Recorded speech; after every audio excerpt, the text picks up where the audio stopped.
Welcome to Influential Entrepreneurs, bringing you interviews with elite business leaders and experts, sharing tips and strategies for elevating your business to the next level. Here's your host, Mike Saunders. Hello and welcome to this episode of Influential Entrepreneurs. This is Mike Saunders, the Authority Positioning Coach. Today we have with us Jacques Skuteeki, who's a business innovation strategist. Jacques, welcome to the program. Well, thank you. Nice to be invited. Thank you, Mike. Yeah, I'm excited to talk with you because I always love when I hear the word innovation.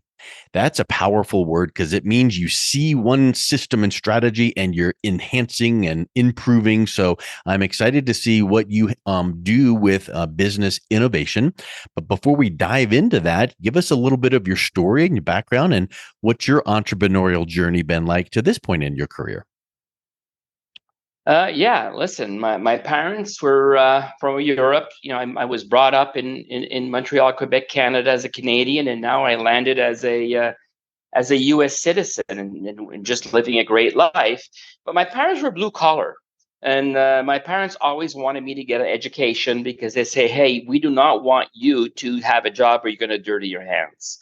And so I guess that was like engraved in who I am.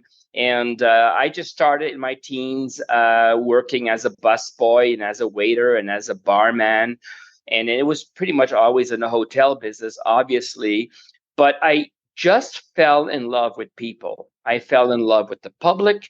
And more or less, when you're a waiter or a barman, you are involved in sales because they have to like you, or else they're not going to come to your bar, or they're not going to give you a bigger order on your menu. When you're selling items on a menu. With that in perspective, I said to myself, okay, I really have to learn how to connect with people, right? So I need to have better personality and better skills in how to connect with them. So those are the two things I really had to focus on. So I started off my education in college in pure and applied sciences. I had a lot of health, biology classes, and then it landed up. I said, listen, I need to learn something about business. So I joined as a McGill. I went to McGill University in Montreal, and I became a McGill graduate in marketing and economics. And I learned a lot, and I said, okay, where do I want to go? I want to have fun in life. So my dream job pretty much was in the pharmaceutical business. So I started with a company that was launching Tylenol in Canada. In those days, you only had aspirin available called ASA. There was no Motrin called ibuprofen. There was no naproxen over the counter for pain. So the only thing out there was ASA. So I had the opportunity to introduce that product in Canada, and I was in Montreal, Quebec, and I did great. I did miracles. I was sales rep of the year 2 years in a row, and now they promote me as a hospital specialist. They moved me back down to Montreal, and now, believe it or not, I'm promoting Tylenol in hospitals and other products like Inovar, Sublamaze, and Enapsin. And one of those products is fentanyl. That's a number one killer today. Yeah, today. What we didn't know then, now we know. I was selling dosage of fentanyl to anesthesiologists. Believe it or not, it was crazy. And I just loved what I was doing for several years. And then I said, you know what? I have to learn something else in my career. And I want to learn about hospital supplies.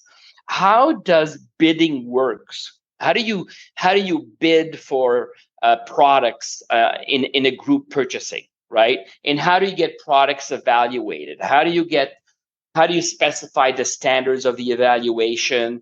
And how do you present it to committees? And how do you pretty much tell them how to present results on your product when they compare your product to competitors? And I did extremely well also then, and we introduced the first number one adult brief diaper in the Canadian market. So that was interesting. And I was in competition with Pampers. Pampers had the number one market for adults, and then we became number two. And I said, okay, this is great. I need to learn something more. Now I wanted to learn about testing and diagnostics. So I got involved with a company that was selling drug of abuse testing to the US Army. Hmm. And we also did therapeutic drug monitoring, which means that some doctors, they prescribe drugs like theophylline or digoxin. And digoxin is given to a patient when they have a transplant of an organ. If you don't take digoxin, your body will reject the organ that you got. And it's very important to monitor the blood levels of digoxin, on a regular basis to make sure that the patient keeps the organ in their body. As simple as that. And again, at that point in time, I said, I'm ready to go in the office. So I was promoted as a marketing manager. And then after 2 years later, I decided that that was enough. I became a sales manager for Eastern Canada.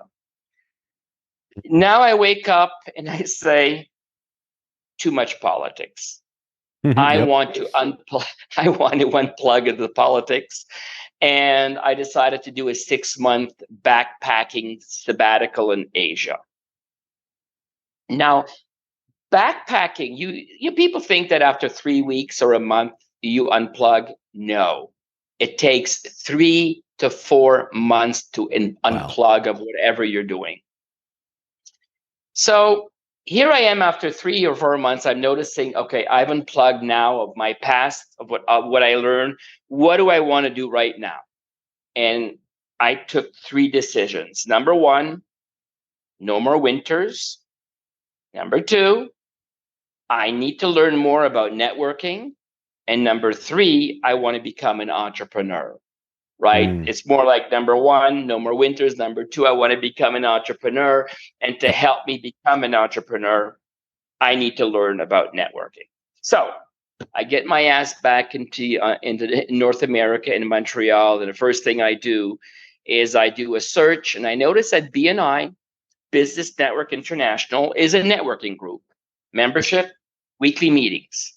And this was a concept that was so new to me.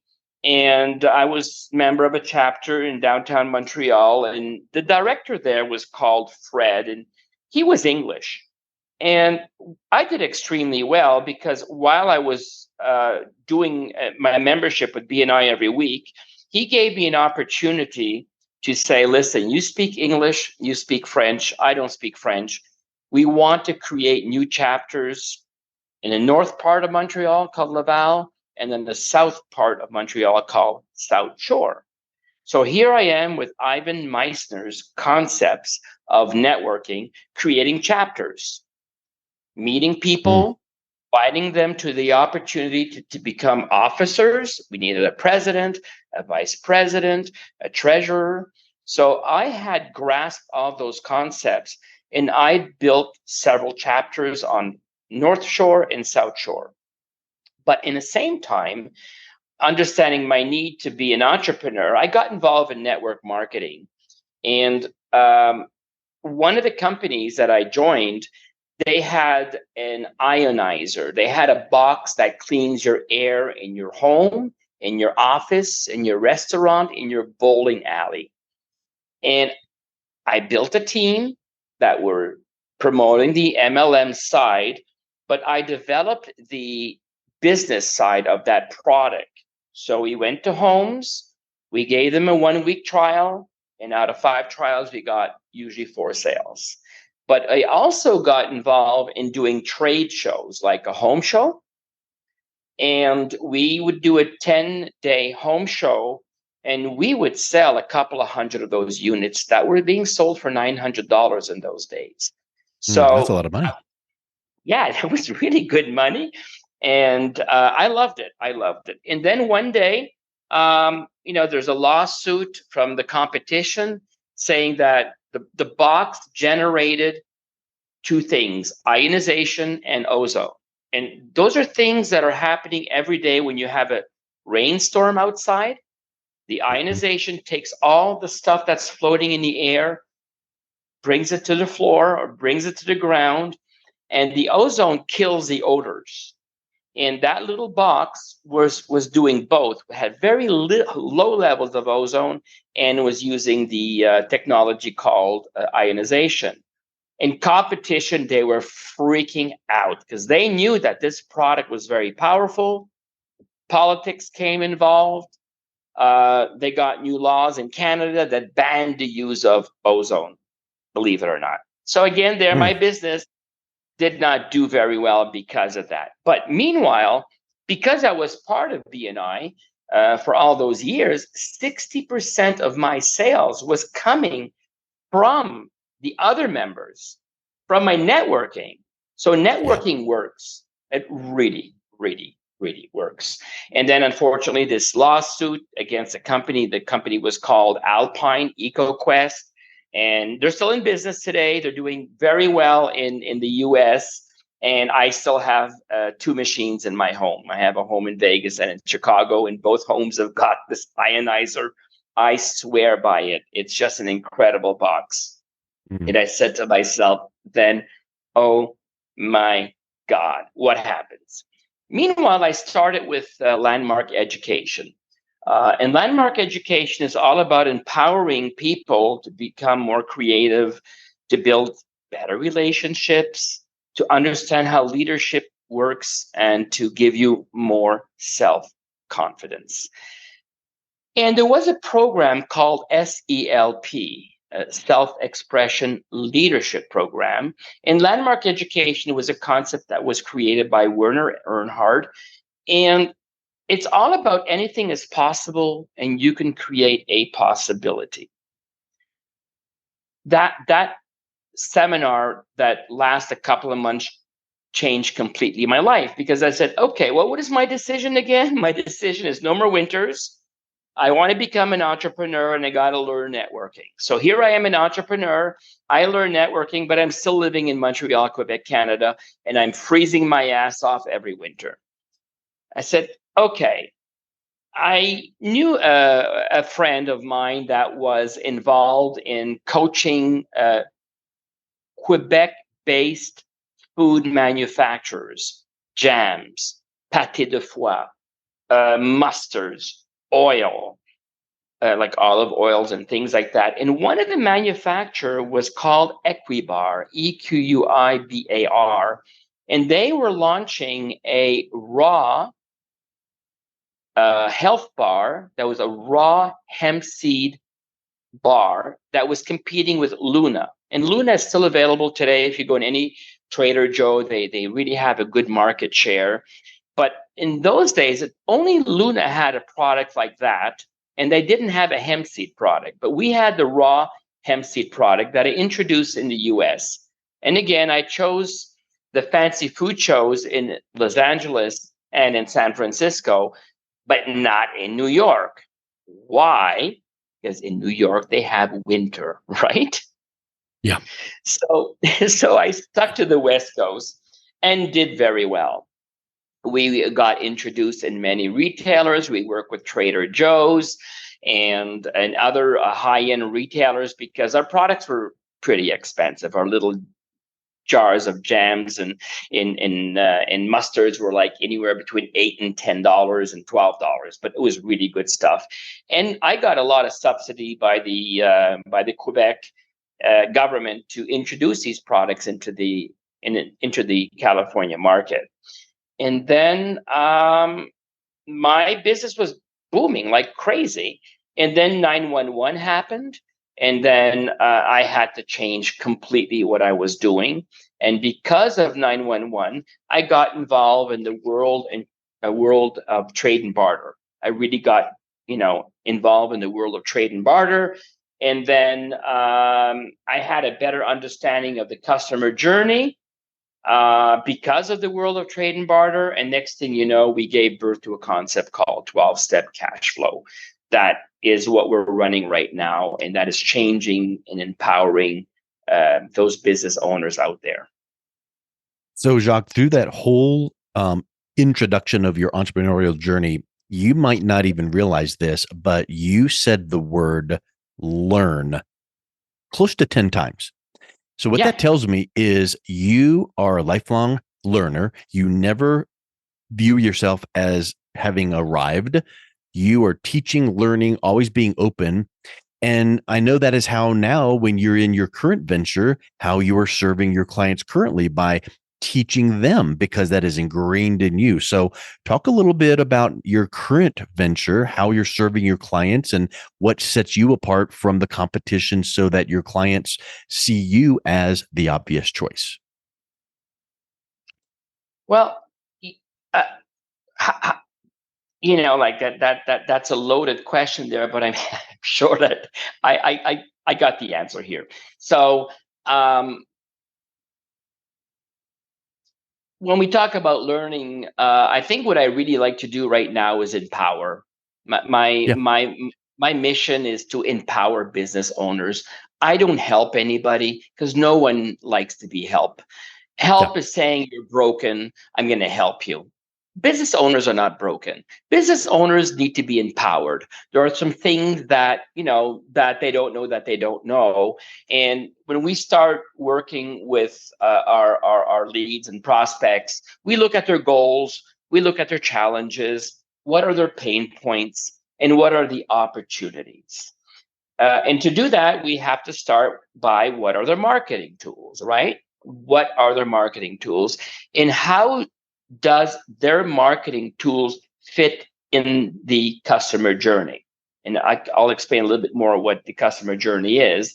And then we create what they call an SAP, a strategic action plan. And the big picture is really to create something that's missing to be able to fuel the customer journey. And that's where we have to design a strategy that we call a strategic action plan. And what's really funny is because when I was in the barter world for God, probably 15 years, I worked for somebody, I had my own trade exchange. I was exposed to God, 500, 600 clients on a regular basis because members of the barter organization, they stick on for 5, 10, 20 years. You don't really lose members when they are active traders, if they get the concept. And what I notice is that people join barter organizations, which bartering is the best kept business secret. It's the best kept secret because people barter because they have excess capacity.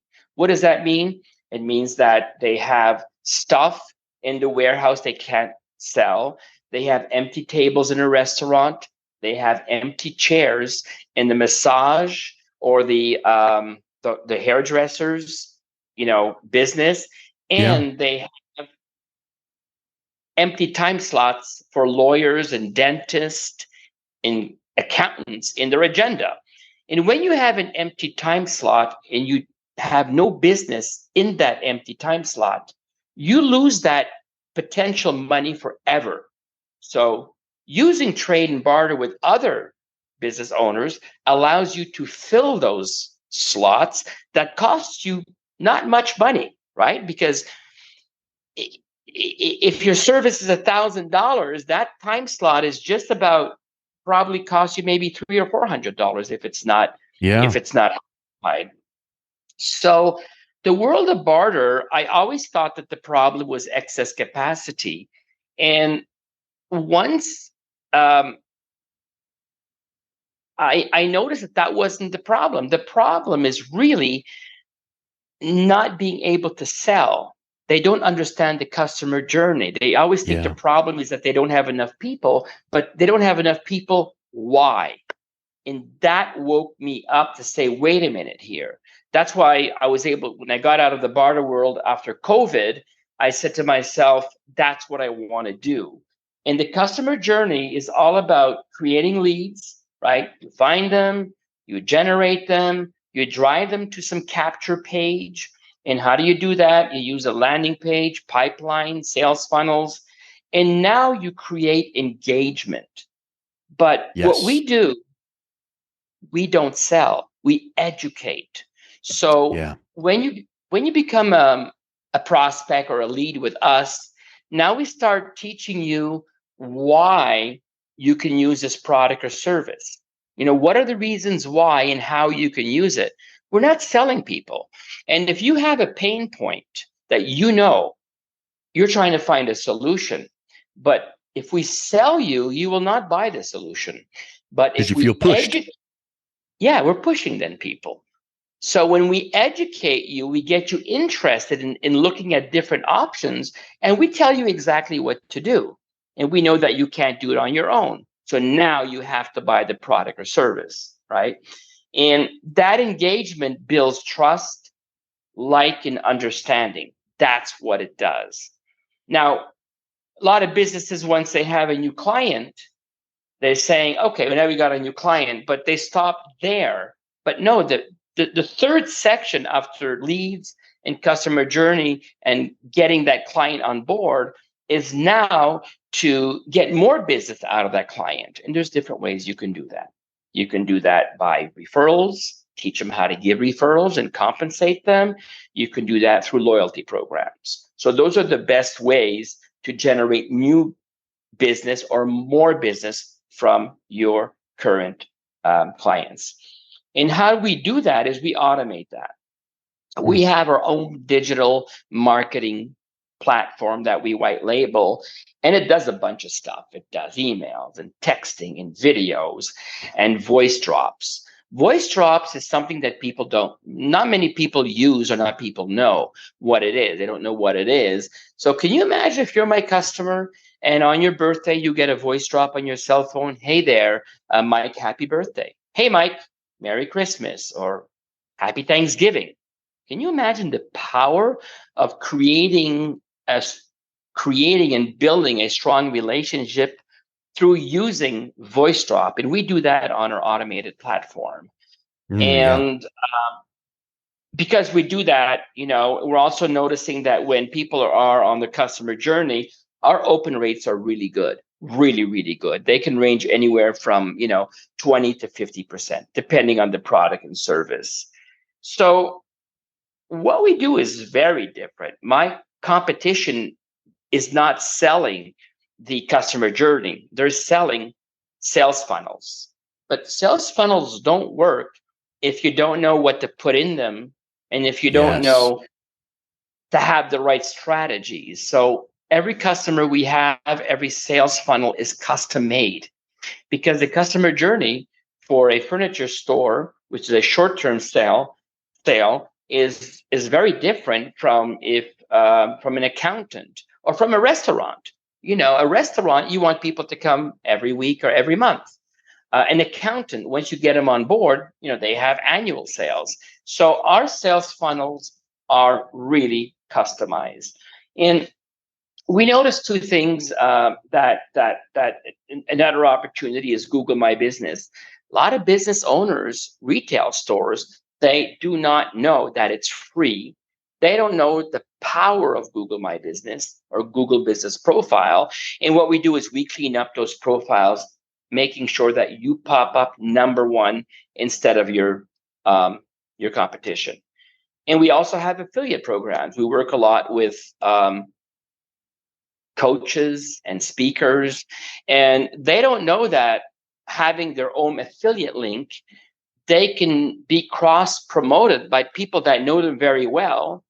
And the only time when you're being cross promoted, it means that you get an affiliate link, you put it on their website, you put it on their social media, and you then automatically become endorsed. You become a trusted resource of your friend. And when you get sales, you only pay a commission when you get a sale. That's not much known out there. People know about affiliate marketing, but they don't think that they could use it to grow their business significantly. And that's what we do. And finally, we have a lot, our programs are a couple of $1,000s. So we got involved in zero. I have a partner that now we offer 0% financing from anywhere from 12 months to 20 months.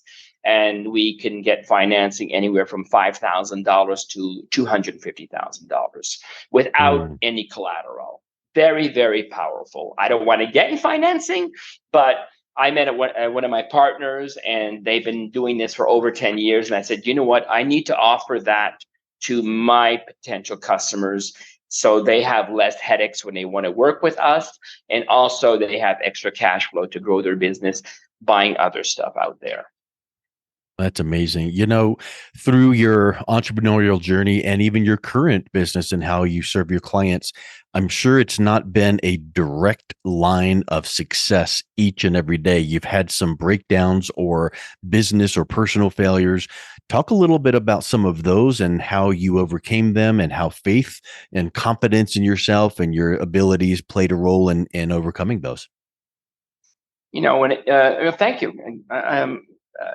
The first, I think there was two main hurdles in my life was with the 911, the Twin Tower, and COVID. So with the Twin Tower, I was doing the import-export business, and our profit margins, 20%. I was automatically getting a 20% profit on the exchange between US currency and Canadian currency. There was a 20% margin there that added to my profits of whatever I was importing into the US. And when the Twin Tower event, the attack happened, it became a whole new era in America. You know that. And I said to myself, oh my God, what do I do right now? I got all these samples. I don't know what to do with them. And I don't want to give them away. I don't want to discount them. And because I was a B&I director, there was this dude living in Los Angeles who was a director in Los Angeles, and his name was Harvey. So I called Harvey. I said, listen, I'm a B&I director, and so are you. Let's have lunch. I just want to talk to you. I want to meet you. What are the opportunities in LA? And then we had a conversation. I gave him some maple syrup and some fancy jam, and hand-picked blueberry jam was incredible. And he says, do you have a lot of that? I said, yeah. I said, I have inventory and I don't know what to do with it. He says, have you ever thought about trade and barter? Thought about what's trade and barter? And he says, instead of discounting what you have, if something is worth $10, you're going to discount it at $5, right? So if it's worth $10 in the market, retail value, what was your cost? Well, it was probably 30 cents or maybe $3 or $4 out of $10. Well, it says if you do trade and barter, you can get $10 of purchasing power right away. How does that work? Well, because you have lawyers and dentists and plumbers and car people that paint your car and then offer oil changes. At retail pricing. So that means that if your jam that costs you $3, that's worth $10, you're going to get $10. And now you can use that $10 to be able to buy services from other members in that trade exchange. Wow. That means that whenever I spend $1,000, my real cost is only 30% or 40% of that. He says, yeah, and that is best kept small business secret, trade and barter. But I said, okay. So I found a trade exchange. I met 3 of them. I started working. I started becoming a member with one of those trade exchanges. And then I was able to trade all of my samples. We made gift baskets, all kinds of stuff. And then an opportunity, I just fell in love with the concept. Falling in love with the concept meant that there was an opportunity with that trade exchange. They hired me as a marketing dude, as a marketing manager, and down the road, I decided that again, it got involved in corporate and company politics. I said, screw this. I want to do my own trade exchange, and I started my trade exchange. And then what happened? The second hurdle I got was COVID. So here I am. My revenues in my trade exchange are based on monthly fees and transaction fees, which means that if a member sells for $1,000 of services, I would get about 15% as a cash commission, $150. But now there's COVID. Businesses are going belly up. My restaurants are not trading anymore. My massage therapists are closed. My hairdressers are closed, And a lot of businesses, even if they're lawyers and dentists, they can't do business because of COVID. So I said, listen, this is a sign from the universe that it's time to do something else. And that's when I noticed that the problem of business owners is not excess capacity, is getting more leads, working on the customer journey, and then working with their clients to get more business. And that was the birth of 12-step cash flow. And then I just had to find the software to make it happen. It was all in my head at that for years. That marketing stuff was in my head, in my mind, and how to create leads, and it was all there, but I couldn't automate it. It was impossible because the technology was not there. So I bumped into the technology, and COVID was also the birth of Zoom, right? That's when Zoom really took. So that's pretty much, those are the two things. I say thank you to the Twin Towers. Unfortunately, it was a bad situation, but it helped me. And the COVID helped me too. Yeah. And your question about faith, you know, I always trusted myself. I have faith in myself. I believe, what I'm doing. I believe my vision. But I believe really in energy, and whether it is from the source or from the universe, whether you call it vibration, whether you call it God, it doesn't really matter. It's all energy and vibration. And what I learned is that fear is a dream stopper, because dream fear is ridiculous. Fear is being frightened that you're not going to succeed in the future. Fear stops you because you don't even know what the outcome is going to be, and you're already concerned, and fear just stops those dreams. It blocks your dreams. And I was always driven by success, always very motivated, very, very ambitious, and a lot of ambition. And I have a thirst to learn. It's really incredible. While some of my colleagues are retired and bored with their retirement because they're not using their brains anymore. And yes, I'm making a judgment call, but I'm saying to myself, listen, I want to learn, and I believe in the goals that I want right now. And I am finding all the resources possible to give birth to my vision, my new vision. And my new vision is my new why, is to empower business owners to be more successful with the knowledge and the tools that we have. I think what you just said was so insightful, because through those setbacks, you noticed, keyword there, and you became aware, another keyword, of opportunities, and you pivoted, and you built upon the lessons you had learned in decades past. And so those qualities led you to even more success. So I think that is just so spectacular that you have just made these progressive improvements in yourself personally and professionally to move forward. Kind of looking back on those, would you do anything different if you were given the chance to go back and change anything? I think probably, when you're younger and you have a vision, and you want that vision to be turned into reality, and you have your knowledge. The knowledge you have is really limiting your vision.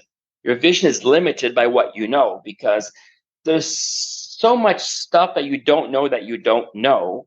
And then you realize, when you have that vision, that you got a bunch of challenges, and you have opportunities that you don't see or you didn't see. And I think the thing that I would change is really get more mentorship, and tap into the wisdom of other business owners, and to get better results. But the most important is to do it right, and to do it faster. So, and I've learned that right over the last 10 years. I'm using a lot more. I work with mentors, and I'm part of some type of inner circle, which is like a master class. So that helps me a lot. And the other thing is branding. When I started my trade exchange, I really learned about branding, because branding allows you to be different from your competition. It gives you credibility, influence, and it's very powerful when you're networking, because you look like you're competent because you have good branding. And that's very, very, very powerful. And that's one thing that I've really implemented over the last, I would say probably, last 8 to 10 years. Branding is Yes. powerful, and Huge. mentorship. Branding and mentorship. You've mentioned things like you noticed things around you, you were more aware, you learned, you became educated. In your opinion, what are some more of the key attributes that people need to be aware of and manage and implement so that they can notice, be aware, and overcome obstacles in their personal and professional life? Uh, I think you got to have resilience. You have to be able to Mm, bounce back regardless of what happens. You got to keep motivated. You need to have some adaptability because things happen.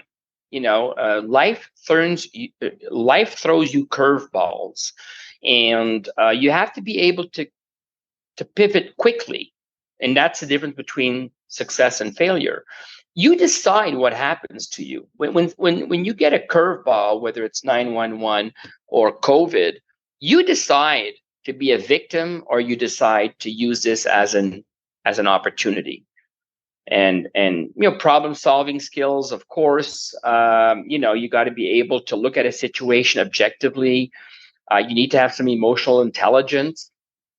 Empathy is really, really, really important. You got to be persistent. You need to have a positive mindset, because if you don't have the right attitude and open mind, you're not going to open your mind to new opportunities. And all of that, you have to operate in a space of integrity. You have to have integrity with yourself.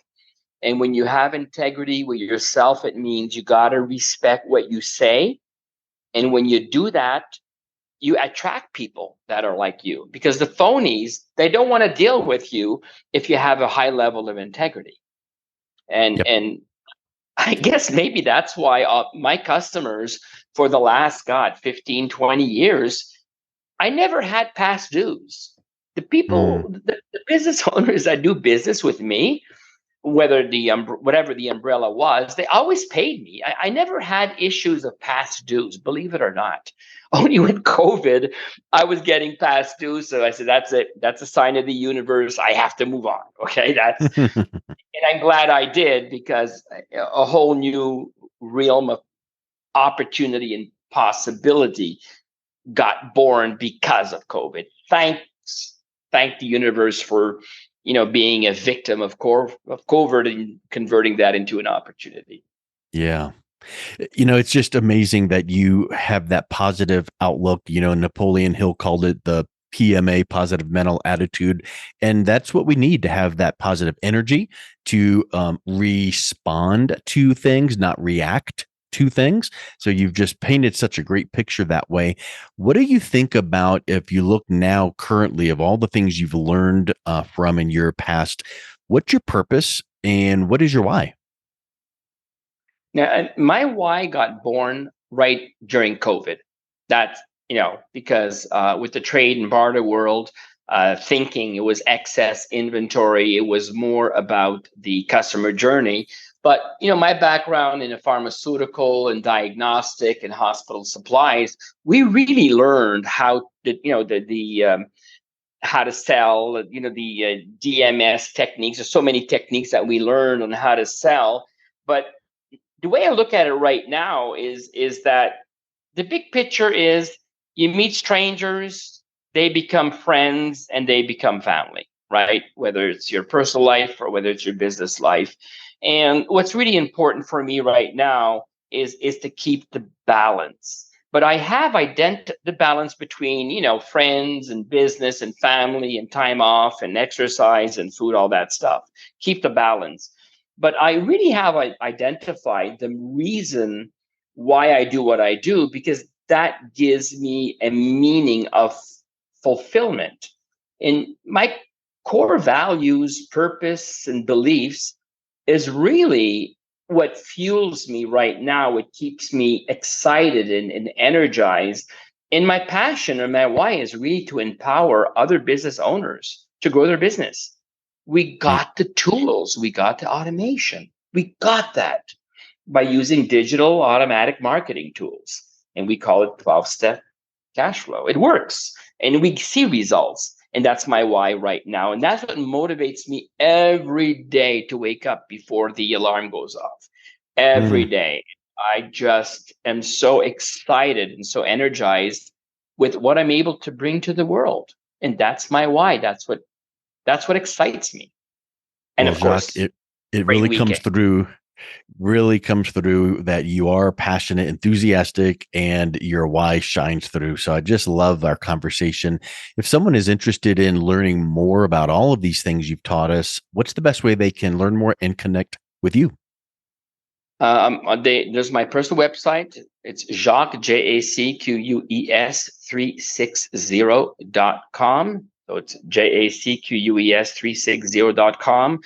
They can connect with me. They can see our speaker program. They can see all of the stuff that we do, and they can get some free stuff there too. There's some videos about what we do, how we do it, and that's how they can reach me.